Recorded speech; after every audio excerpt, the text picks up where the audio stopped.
আল্লাহ নবীর খলিজা আছেন সাহাবী হযরতে সাবির ইবনে আব্দুল্লাহ আনসারী রাদিয়াল্লাহু তাআলা আনহু বাচ্চা ছেলে মদিনার মসজিদে নববীতে আযান হয়ে যায়, ছুটে ছুটে মদিনার মসজিদে যায়। মদিনার মানুষেরা হযরতে সাবির বাচ্চা ছেলেকে জড়িয়ে ধরে, ও বাবা জাবের দাঁড়িয়ে যাও, আব্দুল্লাহর বেটা জাবের দাঁড়িয়ে যাও, তোমার আব্বা ওহদের ময়দানে শহীদ হয়ে গেছে, আমাদের কাছে ঋণ করেছিল, ও বাবা ছেলে এই ঋণ পরিশোধ করো। তোমার বাপ মুহাম্মদ সাল্লাল্লাহু আলাইহি ওয়াসাল্লামের ডাকে জিহাদে গিয়ে শহীদ হয়ে গেছে, আমরা কি করব? তোমার বাপ তো আমাদের কাছে দেনা করে গেছে, ওই দেনা শোধ করো। যাবে ছোট্ট বাচ্চা বলে, দেখো আমার 7 বোন, আমার মা আছে, আমি ছোট মানুষ, আমার সংসারই চলে না, হ্যাঁ এই 7টা বোনকে বিয়ে দিতে হবে, 7টা বোন আমার মাথার উপরে, আর আমার আব্বা মুহাম্মদুর রাসূলুল্লাহর মহব্বতে এক ডাকে জিহাদে গিয়ে শহীদ হয়েছে। জোরে বলুন সুবহানাল্লাহ। বাবা আমি এই বাচ্চা মানুষ, তা তোমাদের এই ঋণ আমি দেব কোথা থেকে? জাবের ইবনে আব্দুল্লাহ আনসারী রাদিয়াল্লাহু তাআলা আনহু ফরমাচ্ছেন, আমি আবারও মদিনার মসজিদে আসি, রাস্তায় আমাকে সব লোকেরা ধরে, বাবা জাবের বাপের ঋণ শোধ করো বাবা, সহ্য হলো না। মদিনার মসজিদে নববী শরীফে বসে হযরতে জাবের বাচ্চা ছেলের মাথায় বুদ্ধি এসে গেল, এই কথাটা আল্লাহ নবীকে বলবো, ইয়া রাসূলুল্লাহ ইয়া হাবিবাল্লাহ, আমার আব্বা তো আপনার ডাকে সাড়া দিয়ে শহীদ হয়ে গেছে, আমার আব্বা ঋণ করে চলে গেছে, আমাকে নামাজে আসতে দেয় না, সব রাস্তায় ধরে, ইয়া রাসূলুল্লাহ ইয়া হাবিবাল্লাহ, আমার আব্বার ঋণ আমি আপনার মাথায় দিয়ে দিলাম। জোরে বলুন সুবহানাল্লাহ। আমার বাপের ঋণ হুজুর আপনি শোধ করে দেন, সব সুবহানাল্লাহ বলবেন না? আমার রাসূল একটু হেসে ফেলে, এই কোচি তোমাকে এই বুদ্ধিটা কে শিখিয়ে দিল বলো তো? সুবহানাল্লাহ বলেন, সুবহানাল্লাহ বলেন। জাবের বাচ্চা ছেলে বলছে, ইয়া রাসূলুল্লাহ আমি জানি আমাদের নবী যে রহমাতাল লিল আলামিন, যদি বলুন সুবহানাল্লাহ, আমার নবী যে দয়ার নবী, ইয়া রাসূলুল্লাহ আমাকে রাস্তায় বার হতে দেয় না, আমাদের খাওয়া হয় না, ইয়া রাসূলুল্লাহ আমার আব্বা নেই। আল্লাহ নবী দূরে দুটো চোখে পানি এসে, বাবা জাবের কেঁদো না, বাবা কেঁদো না, বাবা জাবের কেঁদো না, বাবা কেঁদো না, আমার কলিজা আছে সাহাবী, তোমার আব্বা আব্দুল্লাহ ওহদের ময়দানে আল্লাহ জান্নাতি শুয়ে আছে, জোরে বলুন সুবহানাল্লাহ।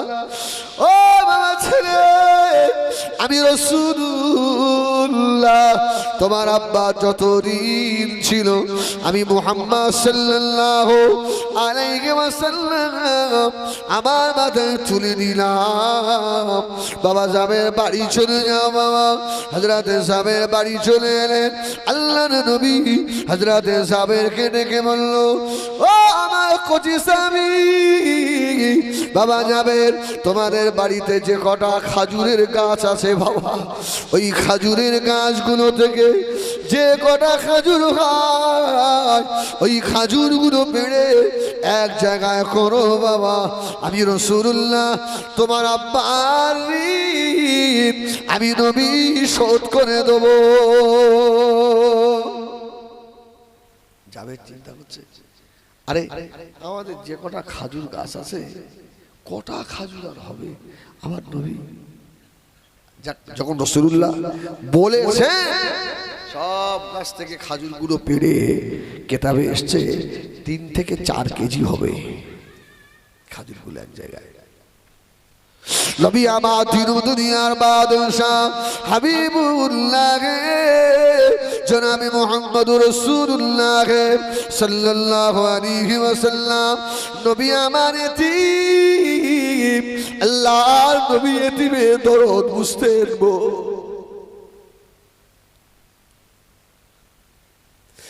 আল্লাহ নবী নূরের কদম তুলে তুলে টুকটুক করে চলে এলেন।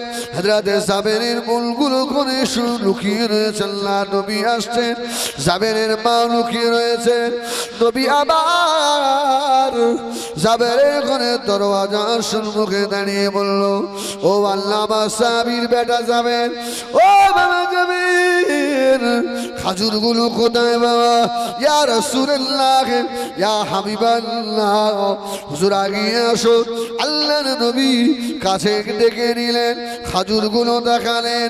নবী আমার বাচ্চা ছেলে জাবেরকে বলেছিলেন, ও আমার সাবিরে, এই খাজুরের ওপরে সাদা একটা কাপড় চাপিয়ে দাও।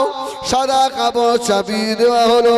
আল্লাহ নবী ওই খাজুরের চতুর্পাশে নবী আমার ঘুরতে লাগলেন। জোরে বলুন সুবহানাল্লাহ। আল্লাহ রাসূল খাজুরের চারিপাশে ঘুরছে। ও রাসূলুল্লাহ একবার মাটির দিকে তাকায়। আল্লাহ নবী নূরে দুটো চোখ দিয়ে টস টস করে পানি গড়িয়ে যায়। হযরত জাবের বলেন, আমি বুঝতে পেরে গেছি আল্লাহ নবীর দোয়া আল্লাহ দরবারে কবুল হয়ে গিয়েছে। জোরে বলেন না সুবহানাল্লাহ, একটু জোরে বলেন। আট পুকুরির লোক সুবহানাল্লাহ, নারে তাকবীর। আল্লাহ নবী কয়েকবার ঘুরলেন। নবী আমার ঘোরার পরে বললেন, আল্লাহ নবী বসে পড়বেন। হযরত জাবের দাঁড়িয়ে দাঁড়িয়ে কাঁদে, আয় আল্লাহ, আমরা এত বড় গরীব। আহা, দেখেন বাবা, চোখের কোনায় পানি আসে কি জীবন ধন্য হয়ে যাবে। আল্লাহ নবীর মোহাম্মত চোখে একটু পানি আনতে পারেন কি? দেখেন, মওতের আগে আল্লাহর নবীর দিদার নসিব হয়ে যাবে। আহা, হযরত জাবের কাঁদতে লাগলো। তিন দুনিয়ার বাদশাহ আল্লাহ হাবিব আমাদের বাড়িতে আসছেন, কিন্তু আমরা এত বড় গরীব, এত বড় অসহায়, আল্লাহ নবীকে বসতে দেওয়ার মতো একটা আসনও আমাদের বাড়িতে নাই। আল্লাহ নবী কি ধুলার ওপরে বসবে নাকি? রাহমাতাল লিল আলামিন ধুলার ওপরে যদি বসে, আমি যাবেন আল্লাহ দরবারে জবাব কি দেব? আল্লাহ নবীর কয়েকবার ঘোরা হয়ে গেল। নবী আমার এবারে বসবেন। হযরত জাবের ছুটে ছুটে চলে গিয়েছে মায়ের কাছে। মা, ও মা জননী মা, আল্লাহর নবীকে ধুলার ওপরে বসতে দিতে পারবো না। আল্লাহর নবী যদি ধুলার ওপরে বসে, ময়দানে মাশরে আল্লাহ দরবারে জবাব দিতে পারবো না। হযরত জাবেরের মা সাদা একটা কাপড় নিয়ে হযরত জাবেরের হাতে দিল। ও বাবা ছেলে, এই কাপড়টা নিয়ে গিয়ে আল্লাহ নবীকে দাও, আল্লাহর নবীর বসা জায়গায় বিছিয়ে দাও। হযরত জাবের কাপড়টা নিয়ে এসে আল্লাহর নবীর সম্মুখে ধরলেন। ইয়া রাসূলুল্লাহ, ইয়া হাবিবাল্লাহ, হুজুর এই চাদরটা বিছিয়ে আপনি বসুন। আল্লাহ নবী বললেন, বাবা যাবেন, এই চাদরটা কার বাবা? হযরত জাবের ঝরঝর করে কেঁদে ফেলেছে। ইয়া রাসূলুল্লাহ, ইয়া হাবিবাল্লাহ, আমরা এত বড় গরীব, আমরা এমন অসহায়, আল্লাহ নবীকে বসতে দেওয়ার মতো আমাদের কোনো আসল নাই। ইয়া রাসূলুল্লাহ, এটা আমার মায়ের ছেঁড়া কাপড়, আমার মা ভালো করে ধুয়ে রেখেছে। দিন দুনিয়ার বাদশা এই কাপড়ের উপরে বসবে।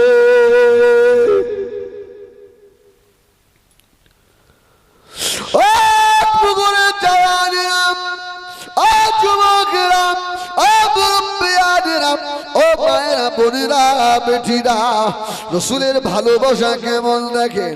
আল্লাহ নবী বললে, বাবা যাবে তোমার মায়ের কাপড়টা আমি রাসূলুল্লাহ আমার হাতে তুলে দাও। আল্লাহ নবী মায়ের জাবেরের মায়ের কাপড়টাকে হাতে তুলে নিলেন। আল্লাহ নবী এইভাবে ধরে আল্লাহ নবী নূরে দুটো চোখ দিয়ে পানি টোসা গড়িয়ে যায়। ও আমার বাবা যাবে, শুনে রাখো, আমি রাসূলুল্লাহ আজকে তোমার মায়ের এই কাপড়ের ওপরে আমি রাসূলুল্লাহ বসবো না। তুমি জানো না বাবা যাবে, এটা তোমার মায়ের শুধু কাপড় দেখছো না, তুমি তোমার মায়ের কাপড় দেখো। আমি রাসূলুল্লাহ এটা আল্লাহর জান্নাতি রুমাল দেখছি। জোরে বলো। তুমি দেখছো কাপড় আর আমি দেখছি এটা জান্নাতি একটা রুমাল। জোরে বলুন সুবহানাল্লাহ। রাসূলুল্লাহ বললেন, বাবা জাবের এই কাপড়টা তোমার মাকে দিয়ে দাও। বাপ, আজকে আমি নবী আমার জাবেরের বাড়িতে ধুলার ওপরেই বসবো। জোরে বলুন সুবহানাল্লাহ। আহা, আমার নবীর কি আদর্শ বলেন। আর আমরা মৌলী সাহেব যদি আমাদের একটু বসার জায়গা খারাপ হয়েছে, মৌলী সাহেবের মুখ দেখে কেডা কি? এ ভাই, আমি ভুল বললাম নাকি? মৌলী সাহেবের যদি চা আনতে একটু দেরি হয়, মৌলী সাহেব ফুলে যেন সেই বুড় হয়ে গেছে। হুজুর, তোমার তো আদর্শ এরকম হওয়া উচিত নয়। হ্যালো, হ্যাঁ হ্যালো,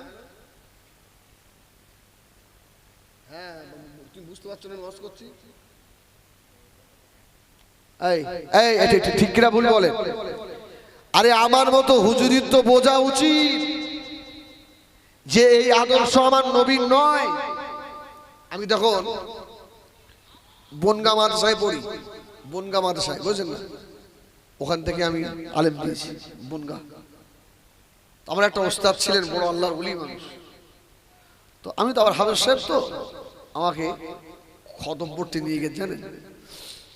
তো আল্লাহর ইচ্ছা আপনাদের আব্বা মায়ের দোয়া, ছোট্ট থেকে গলার সুরটা ভালো, হ্যাঁ, পড়লে সব মেয়েরা উঁকি মেরে দেখে। তা আমার বলছে, হেজবুল্লাহ আসতে বলবি। হ্যাঁ, আমি কেন? বলে আমার গলা খারাপ, তোর ভালো, ও অসুবিধা হয়ে যাবে। ঠিক আছে। আর আল্লাহ শকর, আমার ওস্তাদদের সঙ্গে আমার এত সুন্দর মহব্বত এখনো। হ্যাঁ, যাই হোক, তো ওই বাড়িতে আদর্শ দেখেন, রাসূলুল্লাহর আদর্শ। এই জন্য শিক্ষক যেমন হবে ছাত্র তেমন হবে। তো নাকি? দরুদ শরীফ আল্লাহ।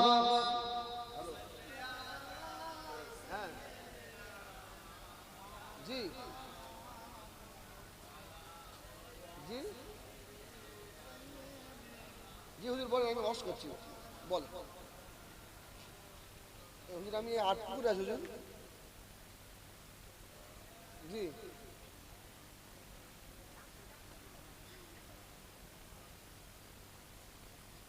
26শে ফাল্গুন কোথায়?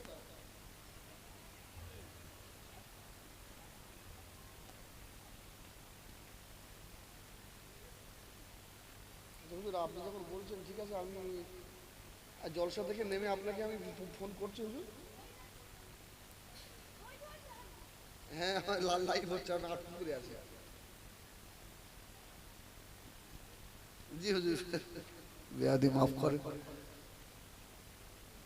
জি হুজুর ফোন করেছে আপনার, আমার বেয়াদবি একটু হয়ে গেল, আল্লাহ ক্ষমা করেন। শোনেন, এই জন্য পীর যেমন হবে তার মুরিদ তেমন হবে। তো ওস্তাদ যেমন হবে ছাত্র তেমন হবে। তো তো ওস্তাদ উনি হলেন, তো আমাকে এই খতম পড়ছি, খতম পড়া হয়ে গেছে, তা মাছ দিয়ে আর বেগুন দিয়ে রান্না হয়েছে, বুঝলেন? এখন সেই বেগুন তরকারিটা একদম লবণই দেয়, লবণ দেওয়া নেই। এখন হুজুর বেগুন তরকারিটা বেশি খাচ্ছে। আমরা তো অত বুঝিনি রে ভাই, আমাদের অত বিদ্যে বুদ্ধি আছে নাকি? মুখে দিয়ে বলছি হুজুর ইটি নুন দেয়নি, এক ফোঁটা নুন হয়নি, তা আপনি খাচ্ছেন কি করে? এবারে বাড়িওয়ালা তো সুর ফুটে ফেলে, বুঝলেন?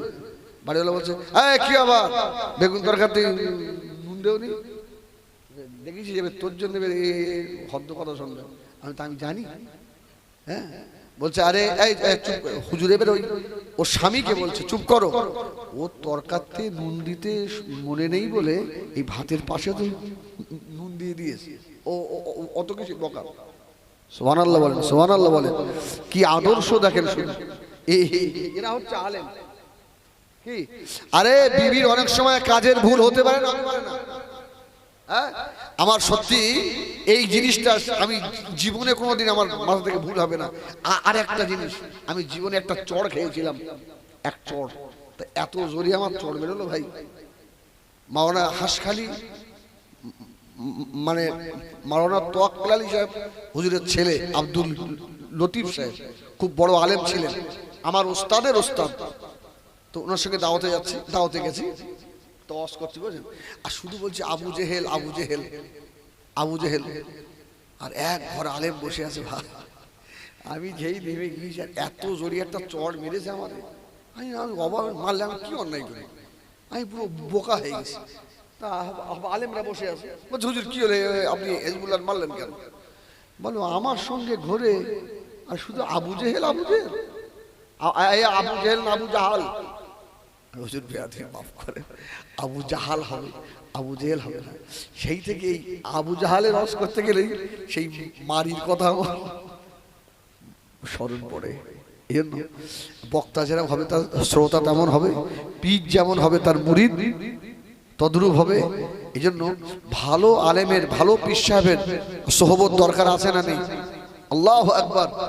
আমরা রাসূল পাক সাল্লাল্লাহু আলাইহি ওয়াসাল্লাম কেমন আদর্শের মানুষ ছিলেন। রাসূল বলল বাবা এটা নিয়ে যাও, তোমার মাকে দাও, আমি মুহাম্মদ সাল্লাল্লাহু আলাইহি ওয়াসাল্লাম আজকে মাটিতেই বসবো। জোরে বলুন সুবহানাল্লাহ। ওহ নবী আমার দিন দুনিয়ার বাদশাহ হাবিবুল্লাহ জনাবে মুহাম্মদুর রাসূলুল্লাহ সাল্লাল্লাহু আলাইহি ওয়াসাল্লাম নবী আমার জমিনের উপরে বসে পড়লেন। আল্লাহ নবী ডাক দিলেন, ও আমার সাহাবী বাবা সাবের এদিকে এসো বাবা। হযরতে সাবের চলে এলো। বাবা সাবের আমি রাসূলুল্লাহ, আমার পাশে দাঁড়াও বাবা, একবার আওয়াজ দাও। এ মদিনার মানুষেরা, আমার আব্বা আব্দুল্লাহ যাদের কাছে ঋণ করেছিল সব চলে এসো বাবা। নবী আমার আব্বার ঋণ শোধ করে দেবে। জোরে বলুন সুবহান। জাবের আমার পাশে দাঁড়িয়ে আওয়াজ দাও। জাবের বলছে ইয়া রাসূলুল্লাহ আমি বাচ্চা মানুষ, আর আপনার পাশে দাঁড়িয়ে যদি আওয়াজ দেই সারা মদিনার লোক কি শুনতে পারবে? জোরে বলুন সুবহানাল্লাহ। আরে আমরা এখানে বসে ইয়া নবী সালামু আলাইকা পড়ি, আমার নবী শুনতে পায়? শুনতে পায় না? বারহাক শুনে। সুবহানাল্লাহ বলেন, সুবহানাল্লাহ বলেন। যাক ওদিকে আমি পরে আসছি। আপনাদের খুব অসুবিধা হচ্ছে হয় না তো? একবার জোরে বলেন না ইয়া রাসূলুল্লাহ।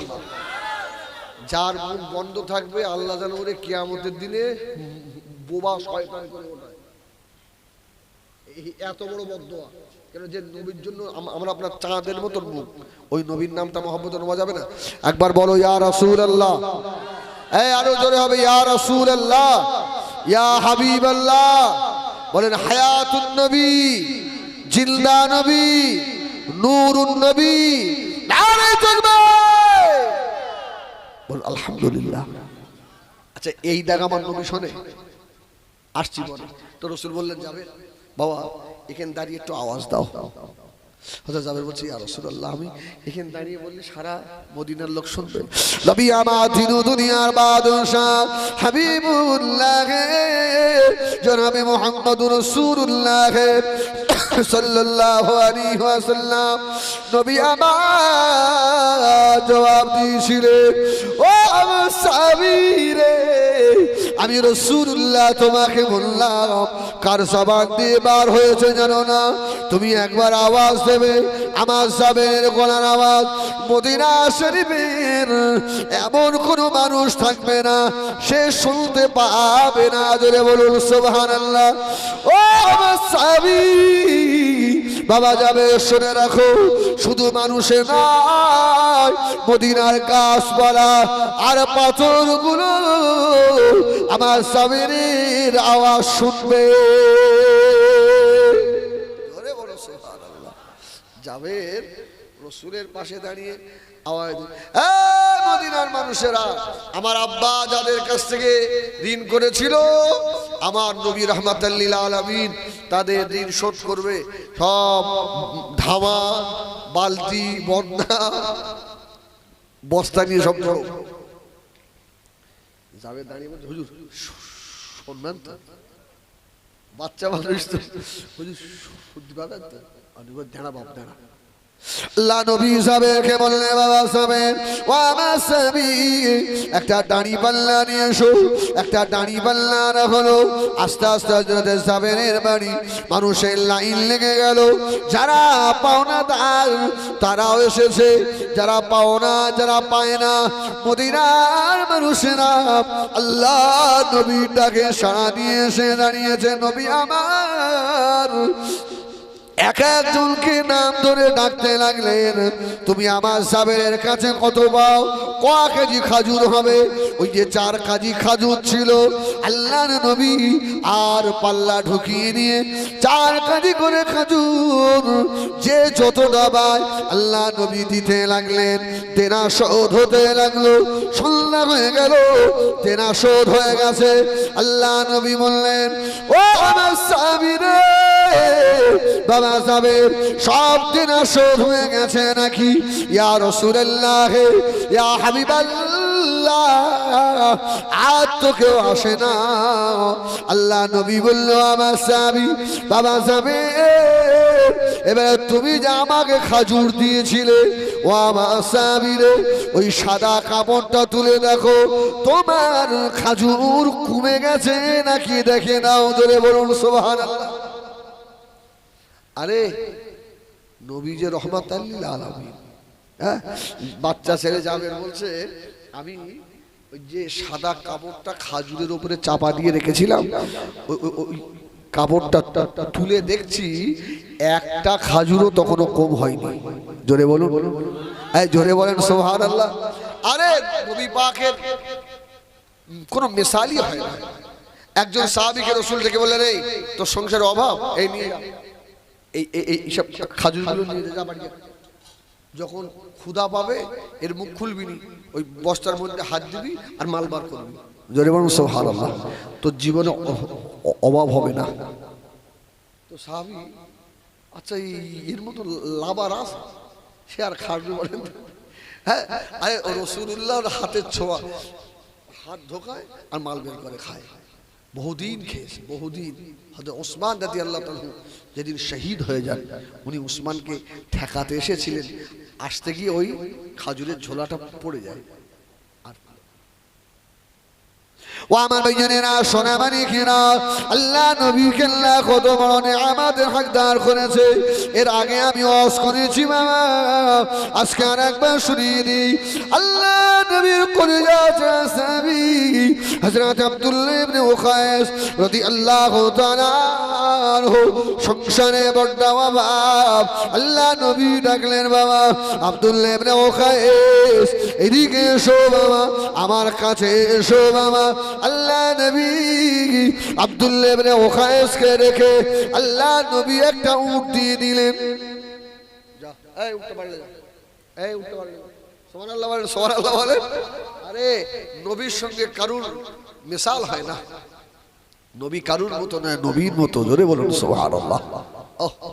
এই জন্যই তো যত সিলসিলা যত মতপথ আছে আপনি মুজাদ্দিদ জামানের সিলসিলাকে একদিকে রাখেন আর সব একদিকে রাখেন।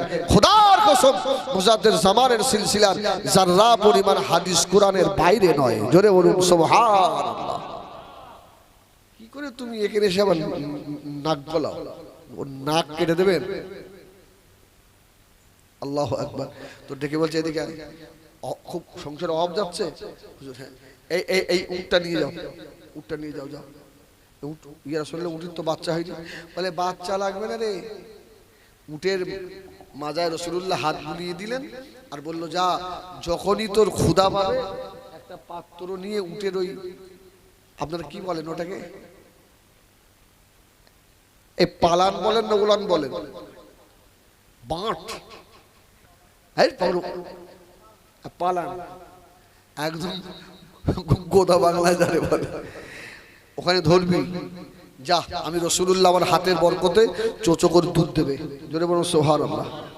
ইয়া রাসূলুল্লাহ বাচ্চা হয়নি, দুধ হবে কি করে? আচ্ছা এটা সম্ভব না অসম্ভব? সম্ভব না। আরে আমার নবীর কথা তো আল্লাহর কথা।